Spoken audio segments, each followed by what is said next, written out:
We're good. All right. So here we're about to start. Okay. Hey. All right.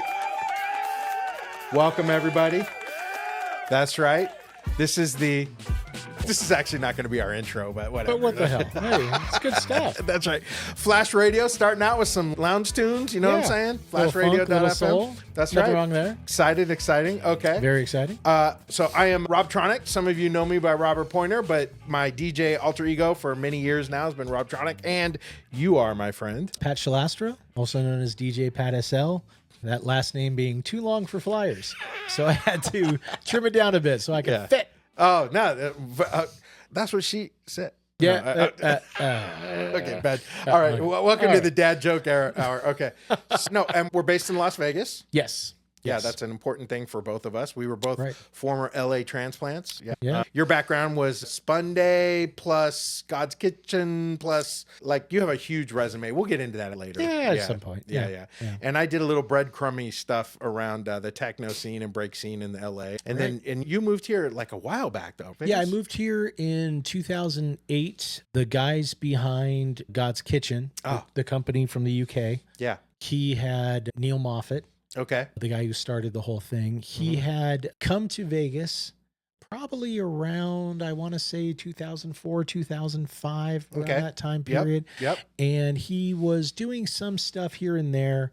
Peter from Spun Day, Peter and Give, originally Spun Day being from San Francisco, and we were doing the weekly event in LA. Yeah. Peter had moved out here probably around 2000, 2001, something like that. Got it. And was that to do promotions out here, right? To do Yeah, so events? Peter was doing events. They were one-off events, House of Blues, Raw, which was a club that used to be at the Luxor, going back, 25 years now. Okay. And so Neil saw what the potential for Vegas was. Yeah. Nobody out here doing dance music. Made a deal with the guy who was running a venue called Ice. And so we started to do all the promotion and the production and the talent buying and everything there. Okay. Some of the events were God's Kitchen events. Some of the events were Spun Day events. And I started coming out from LA to facilitate things like artist relations. Sometimes I DJ. Sometimes they were tours. We had Armin van Buren, the trance god, if you will. Oh. He was number one. How come all the trans people got to be gods? Because, dude, that guy. Is not, it this? Not Is only it put the hands in the air. It's the whole the Christ pose. Christ, Oakenfold made that Hold famous, on. right? Oh, wait, what'd you say, Christ pose? Look out. Yeah, but he was so big for so long and still is a really huge name. Yeah. Super cool guy. My thing was always house, but even for trance, just bottom heavy, really driving, good stuff. Great DJ, talented producer. Yeah. But you had him out in the early 2000s is what you were so again, he would play here. And then what happened was I moved out here because Neil had made a deal with MGM. And this is before he created Hakkasan and all of that. Okay. Early on, he came out, developed Wet Republic. And so I was brought out to basically run the team on property, doing promotions, help with a little bit of the talent buying, some whispering in the ear here and there about who I would want to see and that kind of thing. But for the most part, a little bit of DJing, not too much, really focusing more on promotion and feeder market promotion, which was a big thing. That sounds like a technical term. Yeah, definitely. Look, Vegas is, it's much, much bigger now. At the time, it was probably about 1.5 million people. Now it's somewhere over 3. That's crazy. Yeah, it's wild. And so primarily, more than 60% of the Vegas economy was Southern California, which was where I did all the promotions for Spun Day, God's Kitchen, Track Entertainment, all the different accounts. And I had. that's actually how we first met, because you were doing I peripherally knew about you through Spun Day, but it was really God's Kitchen where we connected. And I remember sitting in a room with you and I think Neil and all those guys. You guys you had like this big operation, and I was doing like compression, and I had me and it was Matt and Andre, to be fair, but I had an Excel spreadsheet and like a one promoter guy, and I'm sitting in a room and you're like, that guy does that thing, that guy does that thing, and that guy, wow, this is what it feels like to have a whole team. Yeah, that was pretty cool. It was big. It was big. It was probably the beginning of the super clubs in it was in the U.S. Yeah. At one point with Spun Day, before we became God's Kitchen North America, which was a deal with Spunday Worldwide, we had, I think it was 8 shows per week in the U.S. That's crazy. So it was great because it gave us so much, leverage as far as buying talent, because now there's a ton of talent agencies. There's way more dance artists of every kind of subgenre, from glitch to whatever it may be. But at the time, there were really, it was like drum and bass, house, techno, trance, breaks. It's really it. Yeah. I would say it was actually techno. Yeah, it was. I think actually, not to editorialize too much, but I think it was actually very varied back then. More so than even now, I would say. I don't know. Maybe I'm wrong. Maybe I just don't get it out enough. But I would just say in LA, it's easy to have specific subgenres spread out all over the city that people were doubling down in. Whereas here in Vegas, it's a little bit more, I don't know. You could go deep, but maybe it's just it's a different culture out here. It definitely is. Yeah. At the time, our weekly club, we might have a big trance artist on a Saturday. Then it might be, so let's say like a given month, right? We may have one night with Paul Van Dyke. Then the next week, it would be Eric Murillo and Louis Vega. Then the next week, it might be LTJ Bookham. And the next week might be a double bill with Richie Houghton and Sven Vogt. So that's what it is. Yeah. That's the difference. In a club, you might have all of those folks show up under the umbrella of one club brand name, whereas maybe in LA, you would just have a specific genre night dedicated week over week to the drum and bass, LTJ Bookham, I think the only thing that really separated us from, take like a drum and bass night like Respect. It's been around forever, still going strong today. Very hardcore. It could be a very small venue that they were at for a while. Venue sizes change, whatnot. But when you're running a venue that is 2,200 capacity, and you've got all that overhead, and you've got the year of all the agents, so they're wanting to give you their biggest talent. Yeah. You basically spend a lot of your time cycling through. Again, one week might be the Crystal Method.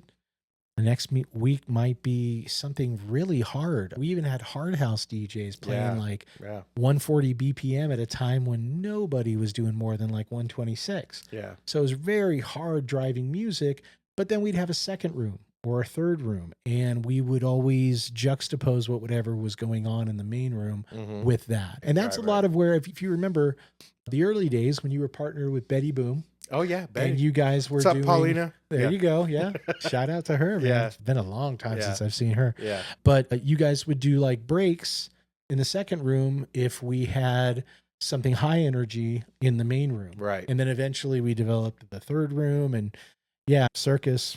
Rest in peace, Gene. But that was a whole thing back then. That was like ground zero of super clubs in LA, as far as my perspective was. It was like, okay, that is that, and it tapped into the European sort of that the way they were executing over there. It was like planted right there in Los Angeles. I thought that was great. Yeah, but predated Avalon buying out. Oh, hello! It predated Avalon being bought out by the Lion Group and coming in and turning the Palace into Avalon. Which now it's so far gone. There's so many other clubs, and everything in town in LA seems to be owned and operated by Insomniac now. But back then, Insomniac was just doing raves. Right. And they couldn't even get any of the top tier talent at the time. The agents wouldn't touch what was then the rave scene. Things have developed and changed so much over the years. But there was a lot of arm twisting, and that had to go on from about 2004 to 2007, where things really made a sea change as far as talent and what was going on in LA, what was going on here in Vegas. And anyway, just to get back to what we were talking about. So I came out here in 2008 to basically do the rollout of Wet Republic. And, that first year was a banner year. It was a lot of fun. It was before I was working with Saul. Yeah. And Saul ended up going over, and eventually. What was Saul's last name? Saul Schaefer. Okay. Yeah. Saul was part of the After Hour Power group, which was him, Steve, and TJ. All really cool guys.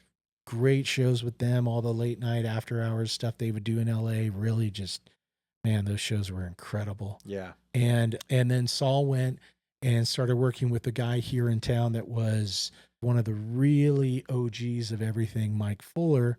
And Mike got a deal with Paul Oakenfold, and they opened up, I think it was, God, I'm trying to remember the name, but it was basically at Rain Nightclub at the Palms.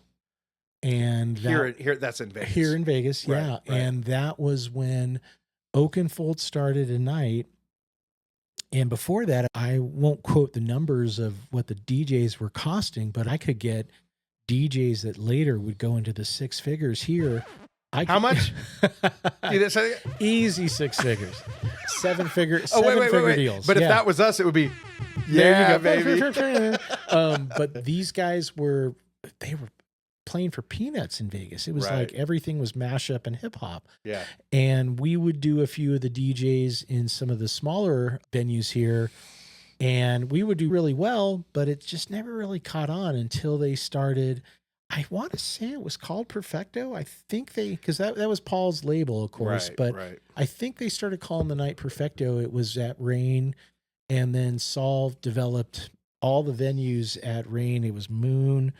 God, I can't think of all the names of the venues. There's just so many. There's so many, yeah. Yeah, but no, they were great. He started bringing in people. Paul would bring in all of his friends. Doc got to come out and play at Perfecto back in when that first was going on. And they had everything from Philo and Perry on one side to like David Morales and Derek Carter. And again, names that were starting to come up and get bigger and bigger.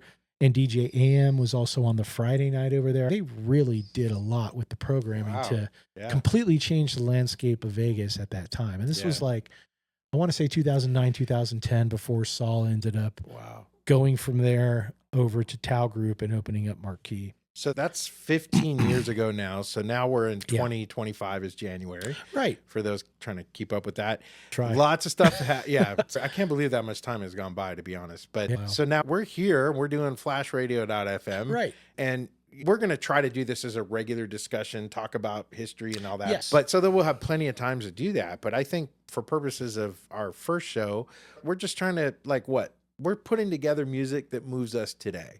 Yeah, and that was what I was getting to in my long, branched out, going every which way stream of consciousness DJ. Thank you. That's how we'll put it. It's not the drugs, kids. There you go. No, that was a long time That's just ago. how Pat is. That's just how I am.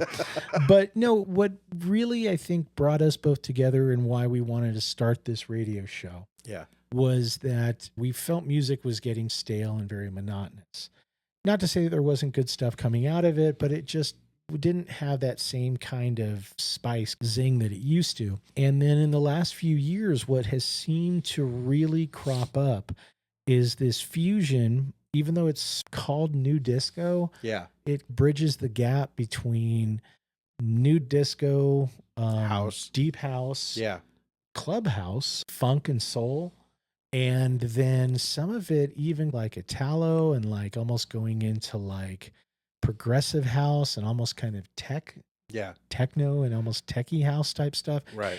And they're taking music from the 70s, 80s, and even 90s, reimagining it. Of course, the software. Yes. And, stems coming into it and playing a huge role in all of that. Yeah. And there are so many amazing producers doing fantastic work, getting no love on Beatport or Traxsource or a little bit on Juno, but that's a UK based place. And that's what we really wanted to share was all this amazing music on SoundCloud and Bandcamp. And it's phenomenal. And when we play it, people are always, what on earth was that? Where did I've never heard this remix? And that was where the excitement really came in, I think, for both of us. Yeah. I think where I was at was maybe you get a little older, get a little more experience, get a little jaded. It's like, and to be honest with you, one of my frustrations, even when I was doing a lot of techno stuff and all that, is there's a part of me that always gets upset when I look at the dance floor and I feel like music is just part of the aesthetic now. It's the point is not to go to dance. It's all the stuff, the phones, the selfies, I'm bobbing, but nobody's cutting a rug up. Like that's not happening generally. Not that and one of the things I remember, even back before the phones and all of that technology was coming through and people got their point of focus got taken off a little bit by the fact that you're more you're not at the club necessarily to go experience dance music and again, just dance like crazy. That's not to get all sweaty. Nobody want. Okay, imagine, are there dance floors that get sweaty these days? I don't know. Do they get sweaty? It's weird. It's dancing. That's what I mean. It's an interesting point. Yes. Because I think back to the scene that I came up in, which was like the warehouse party scene in LA. Yeah. Oh, they sweat there. They dance. Really sweat. You go into a dark warehouse and you just let it rip. The sound system would be paramount. The most important thing. There were no visual screens. There might be a single light source. Nobody really cared about that kind of thing. It was about the music. Right. And the DJ wasn't stared at. Yeah. There wasn't a big LED screen behind them making all the poses and the stuff we were joking about before. Yep. This was back when people went to mingle and to dance, and people would crowd around the speakers, not in front of the DJ booth. I remember seeing DJs at the time that I loved them musically, but because I was a DJ, I wanted to watch a little bit of what they did. I wanted to watch them bring those 2 or 3 records together and how they did it and learn the craft of what they were doing and why I so admired them. And then somehow 15, 20 years ago, that morphed into, I'm now going to go to a venue and just like I'm going to watch a guitar player, I'm just going to stand there, maybe pogo, and stare at the DJ twisting knobs. Yeah. And personally, I still love a dark room with one light source in the music. And that's what I want. Yeah. Now, I know I'm older. I know I don't reflect anything near the 20-something or maybe even 30-somethings now. But thankfully, things have changed. I like to go to venues where the crowd is over 35. Yeah. And I'm just not interested in the younger crowd. And a lot of that has to do with my age too. Yeah. But also the mentality. They're into it for a different thing, and that's perfectly fine. I'm married. I'm not looking to hook up. That was a big part of it when I was in my 20s too, so I get it. Yeah. But it's a different world now. Yeah. And that was where I was heading towards, which was bring it back to the music. Bring it back to the music. I actually like songs now, and that's part of the appeal of pulling stuff from the 70s and 80s and 90s and even maybe 2000s. Not that we're excluding stuff that comes out today, but it must fit and be as good as that stuff in order for us to put in. I want that production value. Totally. I want that feeling that I get when somebody would release an album every 2 or 3 years. When somebody would release 1 or 2 or maybe at the most 6 or 8 singles in a year, not every week another release, every week another release. You don't even remember what they did 3 months ago. I like those songs that touch me in that way. Yeah. I don't want to not feel that. I want it to be special. Yeah. And there's so much music now. Totally. And one of the things I remember when we were talking about this concept, and for everybody's point of reference, you and I have been working on this for probably 6 months. And we started just banding around ideas, just talking, just figuring out. Now we finally got studio stuff. You guys have seen some of that. Right. But it's all supposed to be put together to support the idea that we want to, I like what you said earlier, it was futurize the past in terms of the music. Exactly. And so doing that, pulling the selections out, mixing it together.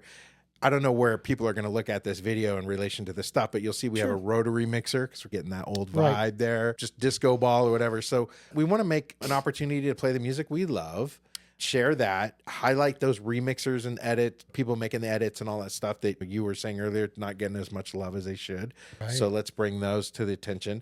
And then make it a party, like maybe a music party. Like we just want to have fun with it. You know, I mean, you and I are serious guys, but we can let it rip behind the decks a little bit. Right? Exactly. It doesn't have to be, you don't live and die by every mix. Yeah. You don't live and die by every track. Yeah. I used to DJ maybe an hour and a half set. I was lucky a 2-hour set. Right. Sometimes a 3-hour set. I now play several days a week where I play a minimum of 4 hours a day. Let's stop here. This is crazy. So now you're in Vegas. This goes back to you getting out here. Right. You're at Golden Tiki. Yeah. And you do average about 4 hours. So every set's a 4-hour set at least. At least. And that's sometimes 5. 5. Wild. Sometimes I do a double and I play for 8 hours. That I shouldn't say this, but like I'm getting older, and I was even mixing over there, and I'm like an hour in, and I'm like, where's the chair? I need to sit down. Time to sit, right? But that's good. Good for you, 4 hours. But so that's what you're doing now. And I think after you and I have talked, it's worth noting that you have so much opportunity to play so much music, mix it all up. Right. You're pulling stuff, everything from Beastie Boys to Stone Roses to current house tracks, even a little bit of techno. So you're almost, I would almost describe, and this is where it was inspirational for me, listening to you mix. Even I went to Golden Tiki, hearing you move through the genres and then hearing you mix here as well, is that there's don't take this wrong for those that are all caught up in titles, but in some way, or we'll call it labels, but there's an interestingness and vitality in kind of an open format, modern dance mix. Right. And I think that's what we're trying to tie into is, does it sound good? Will it make you dance? Do we like it? And does it have to be mixed in key? Is it 95 BPM or is it 120? I don't know. We're going to make it work. We're going to fit it in and we're just going to do it. And if we like it, and hopefully everybody listening to this will like it. And that's the joy we want to spread through flashradio.fm. Yeah, just go for it. To that end, I used to play nothing but nightclubs, nothing but dance clubs. Then the party scene at the pools started. And when I was back in LA, those were rarities. Yeah. Sometimes I might play a day party or something, but it was mostly playing at Spun Day and playing proper dance club stuff. And what I love about what I do now is that I'm playing at a small bar. It's not a big sound system or anything like that. It's basically really getting to explore music. Right. And that's where I've had personally so much fun, is that I might play a country and Western song. Yeah. Thrown into a disco set. Yeah. But I look for it to work. Right. And again, I might start a set. I'm playing 4 hours. I might start at a happy hour gig. So it's 4 p.m. in the afternoon. I might start at 85 BPM. By the time I'm done at 8, I might be up to 118, 120, 124. Right. Depends on the room. Sometimes it's all people just relaxing and lounging. Nobody's dancing. Yeah. Sometimes I play midnight to 3 a.m. and I've got a floor full of people who just want to dance. Yeah.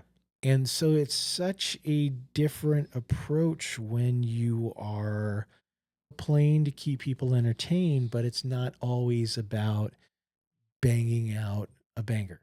And there's always a place for that. There's always rooms for that. And that's great.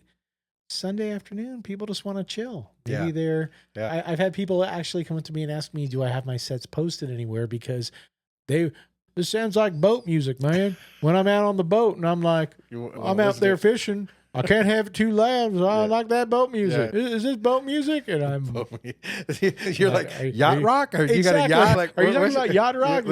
Yacht disco, like that crossover? They're like, no, man, boat music, Beastie Boy. Yeah, okay. Because I think what's exciting about just messing around with all this stuff and the music that we're trying to mix and play is that I noticed more than ever, and I should probably say this with a little bit of caveat. I was on the radio here in Vegas doing a lot of tech house stuff with Acid, and now it's Club 87.7 or something like that. And I love Jeff Baum. He's my man. What's up, Jeff? But I realized that playing that type of format, club music, maybe it's because I've been doing it for 20 years. It didn't hit me the same way. And I was like, I think maybe I want to do something different. And obviously what we're doing is different because it doesn't fit on that format that they've got going on right now. I'm not even sure that anybody plays it here in Vegas, except maybe little bits and pieces they find. But for what we're doing, we're concentrating it all. And so I think in putting it into mixes and trying to talk about it, promote it like we'll do here as we do more shows. And I find that while I'm mixing it, I find myself wanting to dance along my mix. Whereas before, I was almost like, it's tech house, it's cool. Here comes the break. Oh, drop out the bass. Then, find the next 16 bar loop intro, whatever. And then, but you're just stringing it together. And it's even worse when you're using the tools like CDJs and everything synced. I'm going to be honest, it's boring. As a DJ, I'm bored. I'm bored as hell. I just lost that fire. But now when I think about so now there's a challenge, because when we play stuff that has lyrics and songs, you're able to construct literally a story if you want. So pull that together, not only in energy, but maybe in what they're singing about.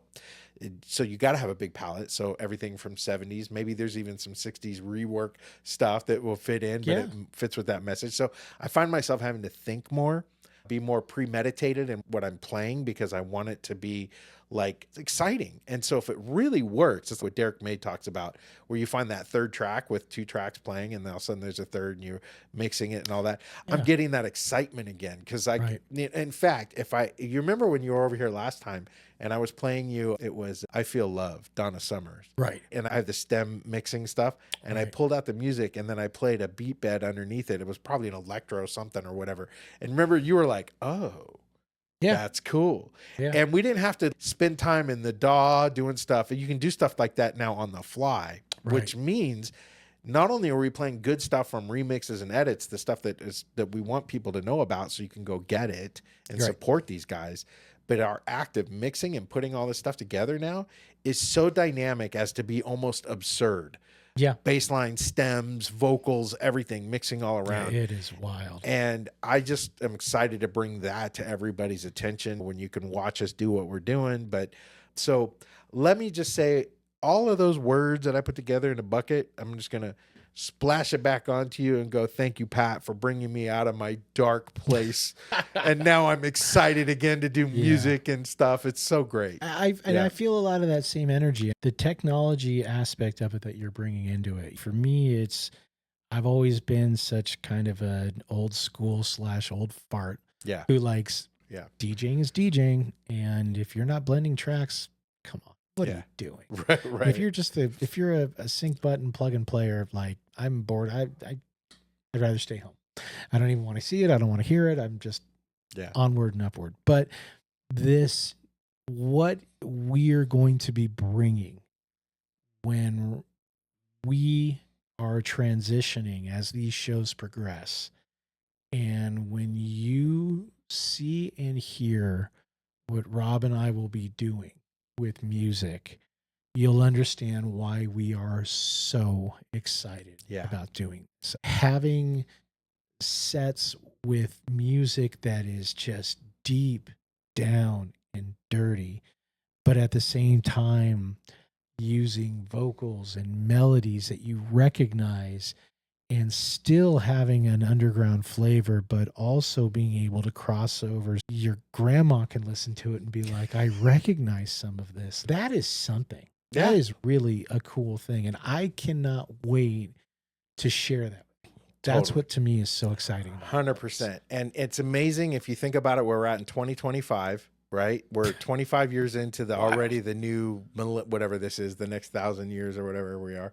Yeah. And dance music has been around for literally 45 years, maybe. It was mid 70s, right? When everything started to turn. Yeah. Like there was the Loft in late 70s, and then you started getting disco and all that. All the early Mancuso stuff at the Loft, and then the first time that Studio 54 and all that stuff. What I always find fascinating is the first looped beat. Yeah. Was it was done for the Bee Gees, and I can't remember which song. Really? But it was literally a song that the Bee Gees did, and I think, God, I don't want to get it wrong, but it was basically in the studio, reel to reels. They clipped out of basically a beat structure. Yeah. And they looped that.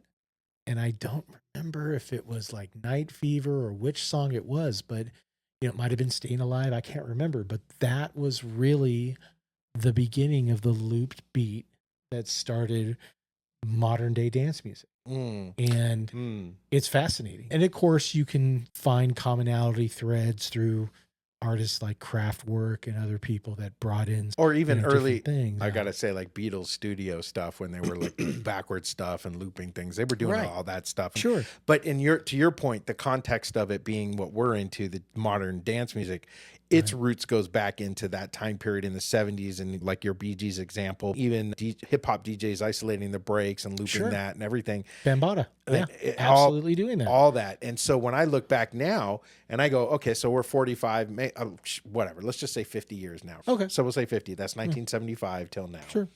And we almost owe it to go back and pull that stuff forward and maybe give it its due again. Because one of the things that's shocking to me, and maybe it shouldn't, because maybe, I don't know, but one of the things that is shocking to me, and I'll just say it, is I will talk to people that are in their 20s, and I will reference something that to me would be obvious. So maybe a good example to that is, hey, have you ever heard this song? I don't know. I'm putting myself on the spot here because I'm trying to think of a good example. But let me use the most obvious. If you come from a hip hop electro background, I was like, yo, have you ever heard of Planet Rock? And they're like, what's that? I'm like, you don't know Africa Mambata? No? Nope. Never heard of it. And I'm like, that is insane. But to their credit, I might play, and I do this all the time. I was on my phone now, right? You can always play it. And I deal with some people in my day job, of course, of doing business. I'll talk to people, and I like to talk about music, and I'll say, have you heard this? And it's with Planet Rock. If you heard it, you'll know, but you may not know the name. Right. And I think our job and what we can do is, yeah, here's the music. You remember that? Now let's talk about it. So you so we don't let it, it'll never die, because good music will stick around. Sure. But we can do our little part in hyping it, talking about it, maybe re-educating, giving some people some history. So the next time they hear it, either through our show or if they're out there talking about, oh, I know what that is. Yeah. And these days, when you go to your phone and you put it on your Spotify playlist, you're locked in. And that, I always feel like as DJs, we have our moment in the moment we're playing the music, but our real job is a stewardship of musical knowledge to pass on. I agree. And one day we'll be gone, but we'll have done our little part. Maybe this will be online somewhere and people can still hear it. But I think that's what gets me most excited. If we had a sub tagline to this show, it would be flashradio.fm. Rob and Pat are paying it forward. Right. That's what we're doing. Trying to pay it forward. Yeah. Trying to, because there's so much that this culture, this dance culture, you think of the Afro roots, the Latin roots, that old saying that everything goes back to the drum, and where did the drum come from? The drum is originally from Africa. And the tribal rhythms that it wasn't just one person playing the drum. And I'm not bringing up those freaking hippies in their drum circles. Hold on. Oh, sorry. Okay, there you go. What? Oh, sorry. Oh, that was great. I don't know what other things are on here, but I'm just going to randomly push. Go ahead. We're going to press buttons. We're going to have fun. Yeah. Anyway, I think this was a great way to start things off. Yeah, man. Just giving people an idea of where our heads are at.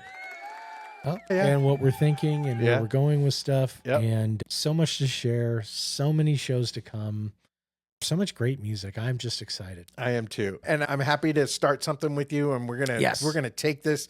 We're gonna get on this horse and ride it as hard and as long as we can while we're still vital and getting all this stuff going. Yeah. And we would appreciate if anybody has any ideas, suggestions for tracks, feedback, whatever. We're all open for it. Yes. We have a bunch of socials and media stuff. We're gonna have some community sites. It's all there. Yes. By the time this gets posted, people know where to put it. Minnie Driver will be here on occasion. So if you guys want to give her a shout out, she wouldn't mind that. I'm sure she'll love it. And Pat, you have to head out tonight. You're doing another 8-hour set or something tonight, right? Tonight's only 3. 3? Oh, yeah, it's nothing. Midnight to 3 a.m. It's just a warm-up set. Listen, thank you, my friend. Yes. Here's to more episodes. Yes. We're going to make it happen.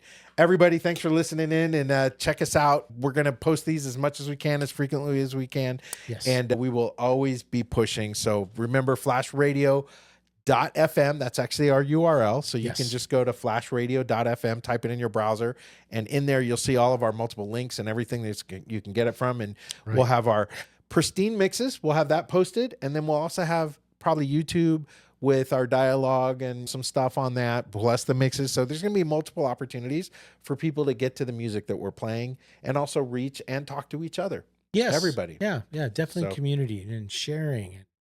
And so much... Such a glut of music, so many new producers, old producers, people reinventing the wheel all the time. So much to hear, so much fun to be had. That's it. All right, everybody, thank you very much for listening and watching us. And Pat, have a great rest of the day, dude. All right. Man. You too. Okay, boom. Okay. All right. We did it. Let me close it off. Boom.